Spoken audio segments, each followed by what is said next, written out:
രേണുസുതിയെ അറിയാത്ത മലയാളികളിലെന്ന് ഉറപ്പാണ്. രേണുവിന്റെ വിശേഷങ്ങൾ അറിയാനും വീഡിയോകൾ കാണാനുമൊക്കെ ധാരാളം പ്രേക്ഷകർക്ക് ഇഷ്ടമാണ്.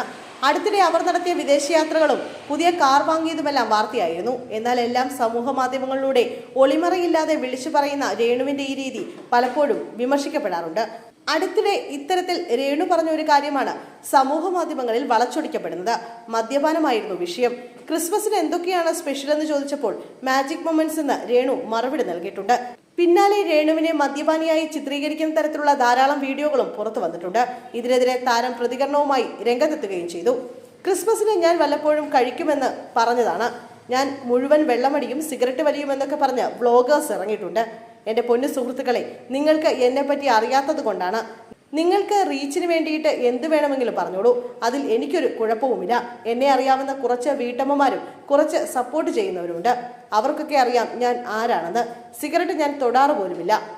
സജന ചേച്ചിയുടെ ഷൂട്ടിന് പോയപ്പോൾ ക്രിസ്മസിന് എന്താ സ്പെഷ്യൽ എന്ന് എന്നോട് ചോദിച്ചിരുന്നു. അപ്പോഴാണ് മാജിക് മൊമെന്റ്സിന്റെ കാര്യം പറഞ്ഞത്.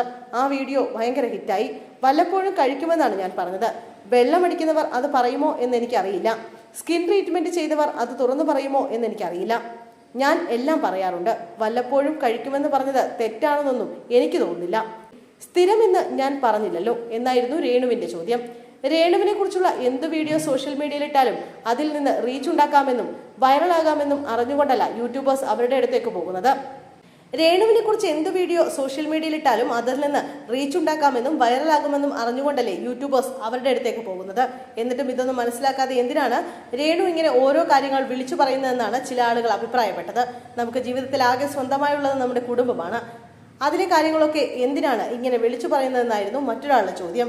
ആരും സത്യസന്ധരല്ലെന്നും ഇനിയെങ്കിലും ഇത്തരം വിഷയങ്ങളെക്കുറിച്ച് സംസാരിക്കുമ്പോൾ ശ്രദ്ധിക്കണമെന്നും ചിലർ അഭിപ്രായപ്പെട്ടു. റീച്ച് കിട്ടാൻ വേണ്ടിയാണോ ഇങ്ങനെ ഓരോന്ന് വിളിച്ചു പറയുന്നതെന്നാണ് മറ്റു ചോദിച്ചത്.